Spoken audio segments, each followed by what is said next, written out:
Bom, tô em casa, cheguei no Brasil e esperava que eu chegasse como das outras vezes dos games, né? Cheio de memórias boas, cheio de histórias legais pra contar, mas dessa vez tá vindo, tá vindo aí comigo um pacote de traumas, né? Eu sei que todo mundo é atingido de maneiras diferentes, né? A gente já tem que começar por aqui. Cada um tem uma reação a determinados fatos e assuntos, e isso é o que faz a gente ser humano e único, né? Como a gente é, como a gente reage, isso é muito característico da nossa individualidade. E talvez por não entender que isso seja possível é que a gente esteja nesse momento com tanta pedra na mão, né? Então já quero começar aqui esse vídeo pedindo, eu não vou trancar os comentários, eu não faço isso, mas pedindo pra galera, se você vier comentar, nem sei quantas pessoas isso aqui vai atingir, mas que vocês tenham uma civilidade, né? A gente desaprendeu a dialogar. E quando a gente vê na história da humanidade que a diferença e a divergência fez com que surgissem leis, por exemplo, porque senão todo mundo se matava, né? Existe lei para dar uma freada no ser humano, né? Para determinar regras. A gente vê que realmente se deixa por nossa natureza, a gente vai se acabar. E não é o intuito desse vídeo.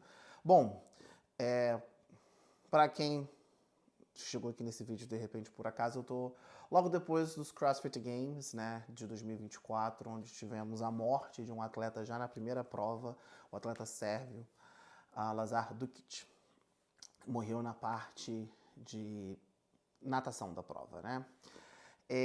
Remontando ao período no qual eles anunciaram o Texas, eu lembro que eu sempre fui muito vocal em relação ao calor, né? Sempre falei, gente, eles vão levar a competição para o Texas, ou vão mudar a data, ou não vai ter prova externa por causa do calor. O Texas é muito quente no verão, quem mora lá sabe, quem já foi pro Texas no verão sabe, enfim, não dá para se ficar do lado de fora fazendo atividade física durante muito tempo.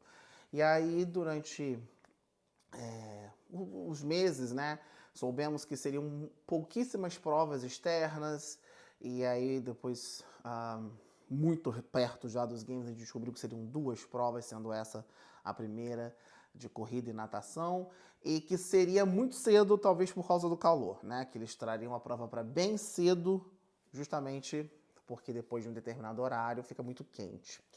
E aí, enfim, assim foi a nossa quinta-feira, dia 8 de agosto, né? Muito cedo, já quente lá em Fort Worth, né, Texas. E os atletas foram para a prova, os individuais, e nós tivemos a morte do Lazar Dukic. Qual é a grande questão, né, que eu me peguei ali naquela hora, quando estava todo mundo querendo notícia, e a gente não tinha notícia. Eu falava, gente, a gente não tem notícia, todo mundo mandando mensagem, todo mundo querendo saber, todo mundo querendo vídeo, live. A única informação que eu tinha, e que todos que estavam lá tinham, era que ele estava desaparecido. E não tinha mais informação se ele tinha sido, né, se ele já estava morto, se ele não estava, o que aconteceu, como foi. A gente não tinha essas informações. E nesse ponto, eu acho que é o único ponto que eu concordei, mas aí eu não sei se foi a estratégia da CrossFit, né, dos games, a direção dos games, ou se foi realmente um desleixo, que esse é um outro ponto que eu quero chegar, em relação ao tratamento da informação. Porque quando nós temos um desastre, assim, o mais importante é chegar à família primeiro, né? Porque não é de bom tom, não é interessante que a família receba uma notícia através de um perfil do Instagram, um perfil de qualquer rede social que seja. E hoje a gente está muito acostumado com a velocidade da informação, muitas vezes a gente receber a informação através de um clique que a gente dá numa rede social. E aí você imagina você descobrir algo sobre o seu familiar. Inclusive, eu passei por algo muito semelhante recentemente com um tio meu que sofreu um acidente, estava preso nas ferragens do carro dele, e eu vi a imagem do carro numa rede social. E o meu tio. Então, é assim que a gente quer receber uma notícia, né? É assim que a gente quer saber sobre algo de alguém muito próximo. Então, acredito que a demora do Games para dar qualquer confirmação incluiu também acolher quem deveria ser acolhido primeiramente. Familiares, né? As pessoas ali próximas do atleta. Porém, essa demora foi uma demora que depois ficou uma coisa muito ruim, porque essa aqui já começa a parte da minha crítica. Nós temos um problema muito sério de comunicação com a CrossFit, com games, com tudo. A gente, às vezes, né, quer ter a informação, e aí nem tanto eu, estou dizendo os canais de comunicação, a mídia mesmo. Nós temos alguns sites e algumas páginas especializadas em comunicação, especializadas em jornalismo. Nós temos jornalistas por formação trabalhando no grupo de mídia e as informações não vêm, né?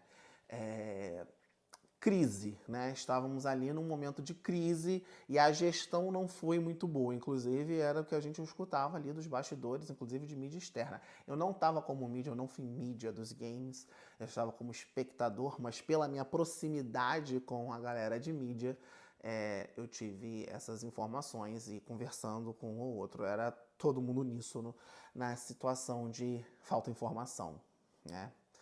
E dito isso, a gente fica vendido, porque não se comunica. Nesse meio tempo a gente cria ruído, porque todo mundo começa a falar, todo mundo começa a supor, todo mundo tem uma informação que não é confirmada, e a bagunça e o desastre acontece, né? Em termos de informação. Então, esse é um dos problemas que a gente tem muito grande para se resolver. Junto a isso, aquelas pessoas que não gostam da marca, que não gostam da modalidade e que vão adicionar também um pouco de caos e desespero e desinformação nesse meio. Então, eu tenho um amigo que ele é gestor de crise de uma grande empresa. Vou falar, é da Apple. Ele trabalha para a Apple e ele, conversando, falou, olha, nós estamos aqui vendo claramente um problema de comunicação e um problema de gestão de crise. Algumas coisas precisavam ser feitas e não foram feitas. Então, a gente já vê aqui um despreparo para isso, né? Para esse tipo de situação. Porque no momento da crise, no momento que você sabe controlar isso, você também deixa a sua comunidade um pouco mais tranquila e informada. Não vai trazer o atleta de volta, não vai reverter a situação, mas vai minimizar toda aquela questão. Cara, pra mim foi horrível, agora falar como espectador, eu ligar pro pessoal da mídia e falar assim, vai ter competição? Ele faleceu ou não faleceu? E eles me falarem, Fábio, eles estão montando as barras aqui na arena. Eles estão montando tudo aqui. Os portões vão abrir às 10 horas, eu não lembro agora o horário, era 9 ou 10 da manhã que abriam os portões da arena.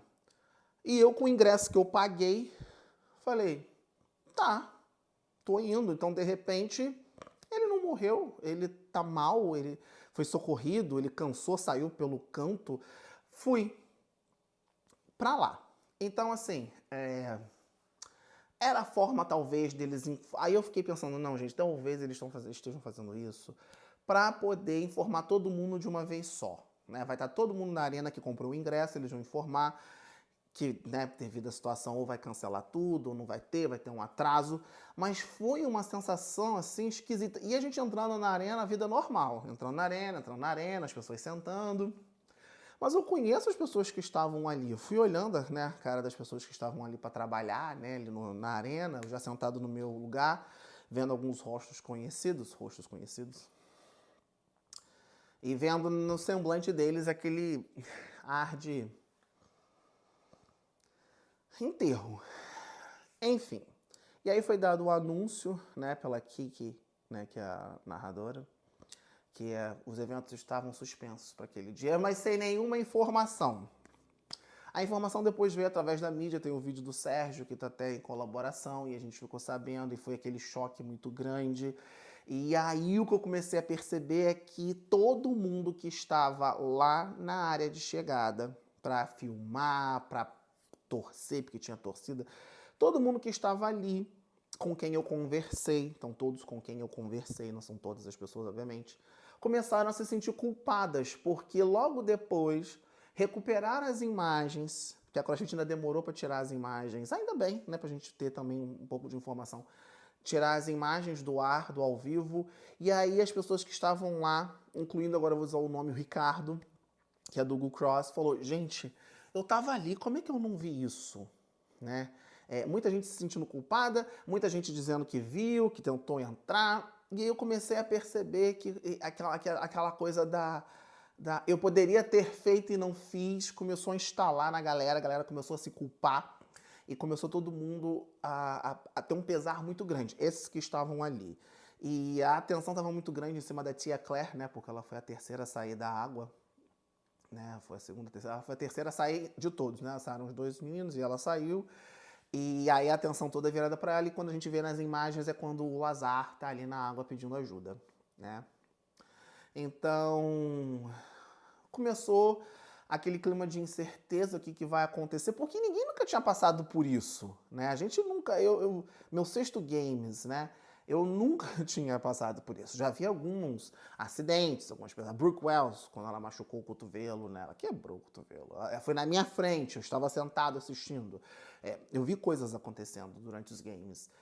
Mas essa situação foi a primeira vez, então a gente não estava muito preparado para aquilo ali, né? E na mesma hora, né, eu falei nos meus stories, meu pai estava doente no Brasil, eu viajei, tinha sido aniversário dele, meu pai não estava 100%, aquela preocupação, aí você começa, sabe, aí o seu cérebro, ele vai começar a agir de uma maneira que ele está programado para ser, e foi a minha individualidade, né? Eu comecei a entrar um pouco em desespero devido à situação, e aí depois, quando tudo foi sendo revelado, a gente foi vendo o horror que foi a situação.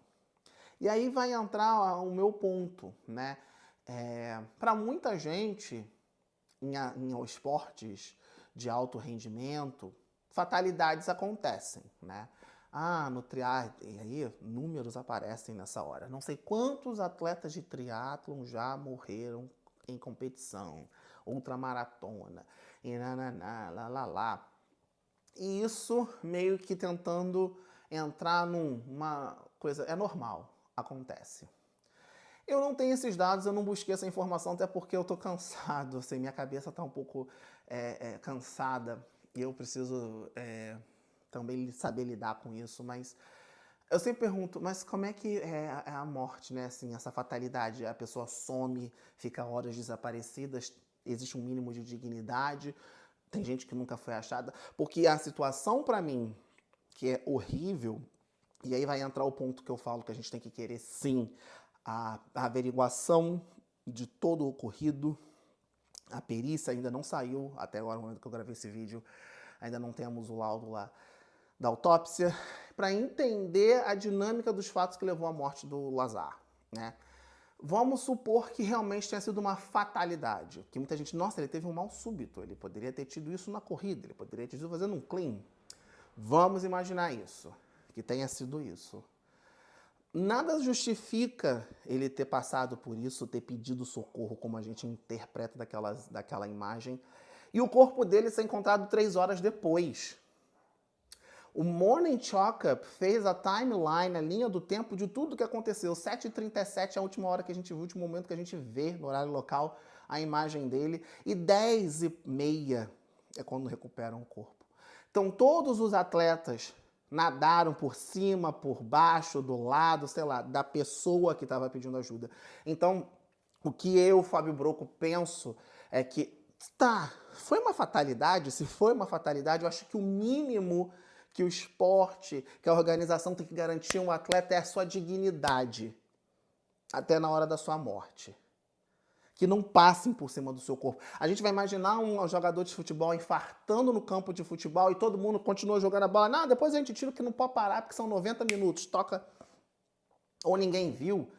Essa é a questão. Há de se apurar as responsabilidades daquelas pessoas que estavam ali para cuidar dos atletas. Nós vimos que tínhamos paddleboards ali. Era a quantidade suficiente? Era o número correto? Eu passei depois, uma semana depois do evento, eu fui lá, tirei uma foto das regras para se nadar naquele lugar e diz que tem que ter, se você tiver as boias de natação, enfim, se você fica liberado de ter um acompanhamento de bar. Existem algumas regras do local, mas depois conversando com vários atletas, todos relatavam a mesma coisa, que era impossível ver a boia. A boia era muito pequena, era contra o sol. E aí a gente começa a ver os relatos daquilo que indica não ter tido um estudo e não ter tido uma averiguação, na verdade, de uma prevenção que poderia ter sido feita. Então, eu, na minha posição, eu quero realmente que seja apurada devido à responsabilidade.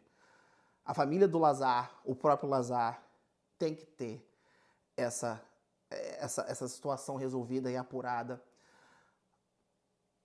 porque não é possível que algo assim aconteça e tudo bem. Isso, né, eu estou partindo do pressuposto que realmente tenha sido uma fatalidade com muita... Nossa, ele foi o momento dele. Realmente foi, né, para qualquer situação, mas ele não foi a água, não foi a natação, foi dele, 100% um problema do corpo dele. Mas como isso foi depois? Ali, do momento do socorro até a recuperação do corpo, para mim, isso aí teve uma falha muito grande.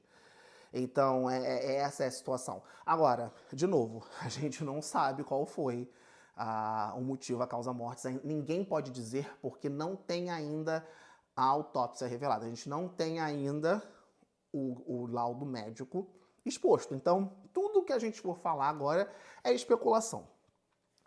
Vamos ver. Sai a informação de que a temperatura da água pode causar isso, pode causar aquilo. Enfim, essa é a minha situação, a minha questão. E foi o que eu falei na hora, eu não queria... Vamos fazer vídeo, eu não queria fazer vídeo, eu não queria fazer live. Mesmo isso estava engajando tanto, qualquer coisa que você fizesse naquele momento. Mas eu achava que era um momento realmente da gente parar para escutar, entender e prestar atenção no que estava vindo dos oficiais. O que a mídia oficial da Game estava fazendo, o que eles estavam fazendo pra gente, né? Pra gente poder ter a informação. Nada, né? Nada. Que, de novo, eu piso aqui essa informação de que falta um pouco mais de conexão e de, né, pontuação. Enfim, e eu falo isso sem nenhum menor medo de represália, né? Eu trabalho na Copa Sur, acho que não tem nada a ver, né? Essa posição em relação... Acho que é o que todo mundo quer, a apuração das devidas responsabilidades, a análise de tudo. Porque assim, eu falo isso porque tem muita gente que tem medo de uma... Gente, se a gente não levantar para falar aquilo que a gente não, né, sente e ver que está errado, vai ser um problema muito grande, né? A gente começar a aceitar as coisas caladas. E é o que parece que os atletas estão colocando agora. Após os fatos, a gente está recebendo relatos de medalhões do esporte em relação a isso, né? Então, eu não vou ser diferente. E até porque eu sempre fui muito... Aí vamos falar da organização da semifinal aqui.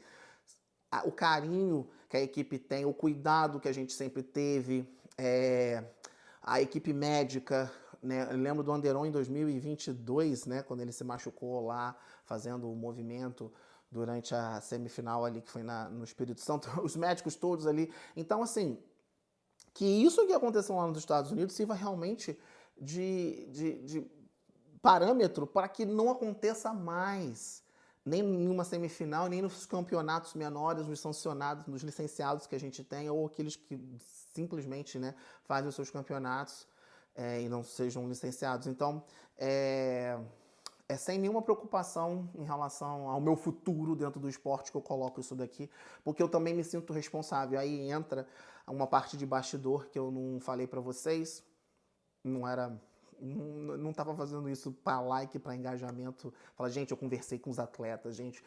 Eu fui conversar com alguns brasileiros logo após. E aí, quando teve aquela cerimônia, que eu também achei meio estranha, aquela cerimônia né, em homenagem ao Lazar no início, e logo depois começou a competição num clima bem de enterro, música baixa, uma narração quase falada, bem par e passo.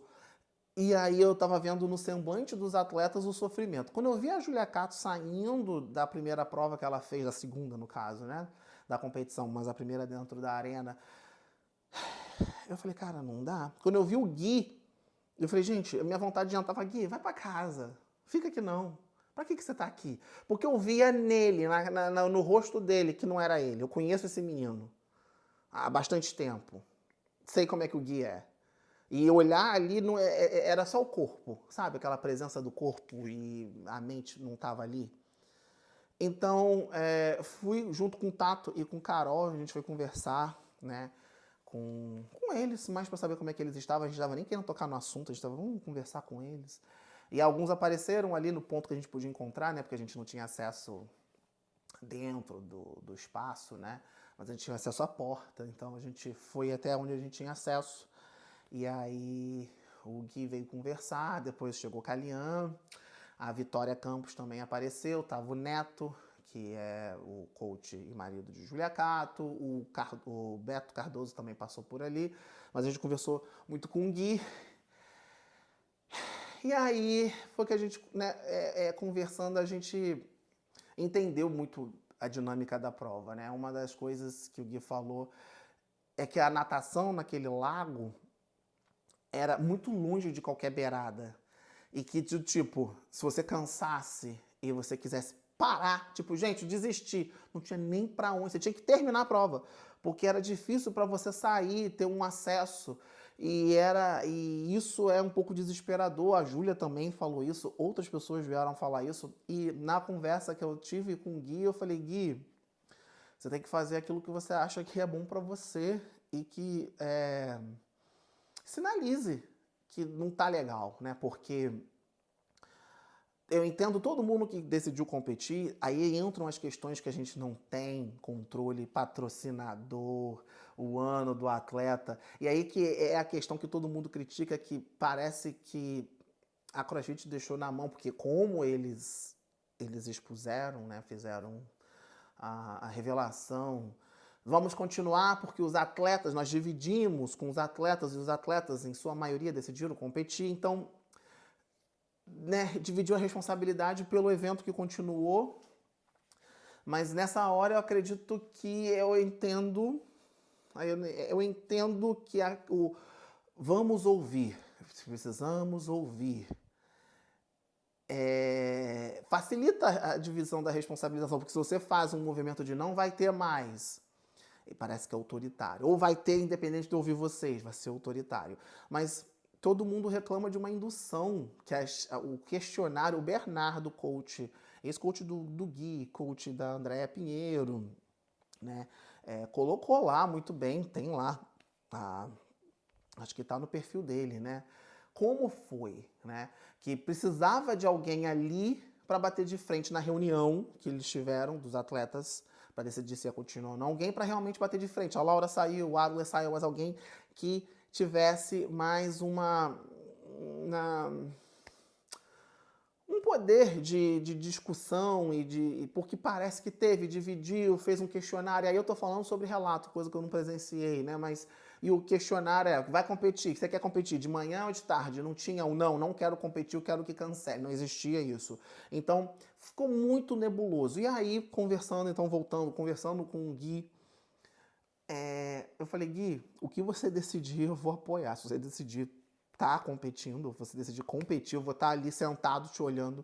Se você decidir ir para casa, eu vou também apoiar, porque, de novo, cada um lida de uma maneira diferente. A minha preocupação sempre foi sinalizar, por isso, inclusive, que eu estou fazendo esse vídeo, sinalizar que está tudo ok. Não! Vira a página. Não dá para virar a página. Então, não vou revelar tudo, né, nas nossas conversas ali, mas... E aí, logo em seguida, alguém entrou, chorou, depois ele não veio mais.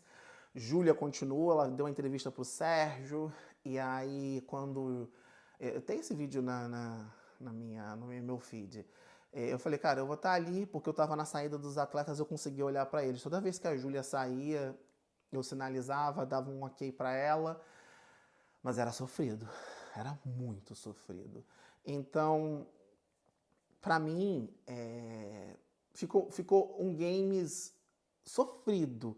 Parecia um enterro. Parecia... Toda hora eu ficava, gente, o que a gente tá fazendo aqui? Aí eu falando agora, eu espectador, não sou atleta. E diferente de muita gente acha, eu pago por tudo. Sei lá quanto eu gastei para ir para lá, uns 40 mil? Sei lá, 7 mil de passagem, mais 4, 5 mil de ingresso, mais alimentação, carro, né, e as coisas. Então, assim, eu tive gasto para estar ali. Não estava ali ganhando nada. Não estava ali com patrocinador nenhum, fazendo propaganda, fazendo... Não estava. E então, né, dando a perspectiva minha como espectador, eu estava vivendo uma coisa que eu não queria, mas eu estava ali porque, tipo, gente, estão tocando o negócio, eu paguei por isso aqui, eu vou sentar, vou apoiar os atletas que estão aqui, vou apoiar Bruno, Calian, Andréia e a Júlia, que decidiram continuar a competição. Mas se você me perguntar como foram as provas dos games, eu não sei. As provas dos games que eu conheço são as que foram divulgadas. Eu não sei como é que... Sabe que eu só estava com o meu corpo ali também. Eu estava com o corpo ali. Eu estava ali... E aí, pro final de tudo, depois da premiação, eu vi a Cara Saunders se aposentar. Eu falei, gente, eu não consigo nem sentir nada, assim... Tô triste porque ela, como atleta, representa muita coisa no esporte, mas ela tá indo embora, mas que momento é esse que eu tô vivendo?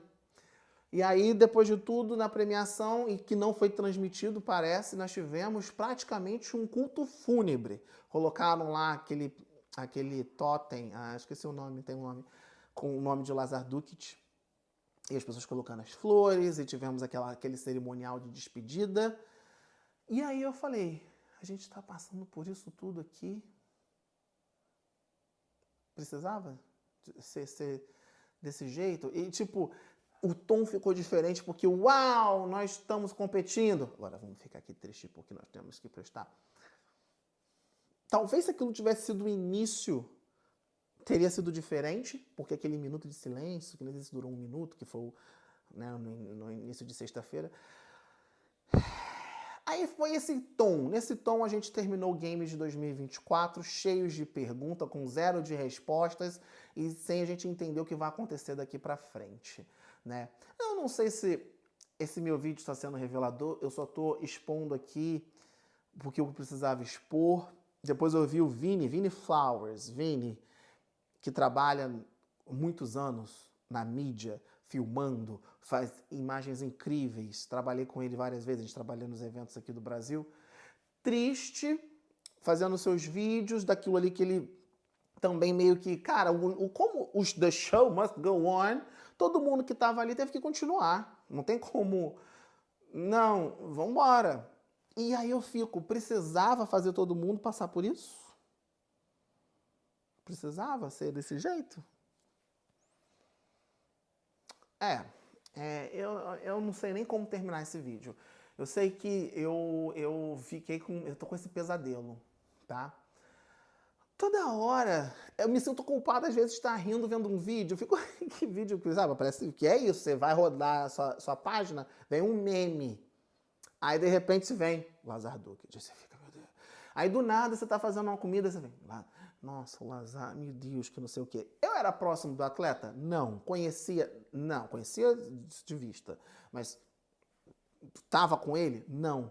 Claro que o meu sentimento de perda não é igual ao do irmão, da namorada, esposa, mãe, amigos próximos, não é. Mas eu não sou insensível. E esse que é o meu ponto. Eu sei que a gente está vivendo a era dos coaches, de força mental, do estoicismo, que é muito importante, que inclusive eu faço terapia, e terapia TCC é muito baseada nisso, que é o pensamento que controla tudo, mas eu tenho medo que a gente esteja quase beirando a psicopatia. Desculpa aí os profissionais de saúde, né? Mas é o que eu entendo, porque a psicopatia é aquela ausência de emoção, que 100% é a razão, e eu tô com medo da gente estar perdendo um pouquinho do fio da humanidade, sabe assim? Eu entendo que a gente não pode ser essa manteiga. Foi o que eu fiz, eu parei, né, na minha razão, pera, vamos entender isso que tá acontecendo. Mas parece que a galera quer eliminar 100% e toca a procissão. Então, em épocas de mente forte, nada pode me deter, nada pode me abalar, o mundo está aqui à minha disposição, a gente está deixando um pouquinho de ser humano e de que isso não nos segue, tá? Então, vamos aguardar para ver qual vai ser a solução disso tudo. A metodologia não tem nada a ver. O que a gente pratica nos boxes, a gente vai treinar, a gente vai para os nossos coaches, a gente vai... Isso tem que continuar. Por mais que eu estou um pouco até desgostoso, na verdade eu estou assim, prostrado, porque tudo me faz lembrar. Mas segunda-feira é amanhã, voltar a treinar, eu quero voltar a me mexer, preciso. E isso não tem nada a ver, a gente vai ter que agora travar uma batalha contra aqueles também que sempre quiseram detonar CrossFit, né? Porque lesiona, porque CrossFit agora mata, né? E estabelecer bem essa diferença, né? Mas que a gente não perca a nossa humanidade, que a gente não perca a nossa alegria, porque tá bem difícil, tá bem difícil.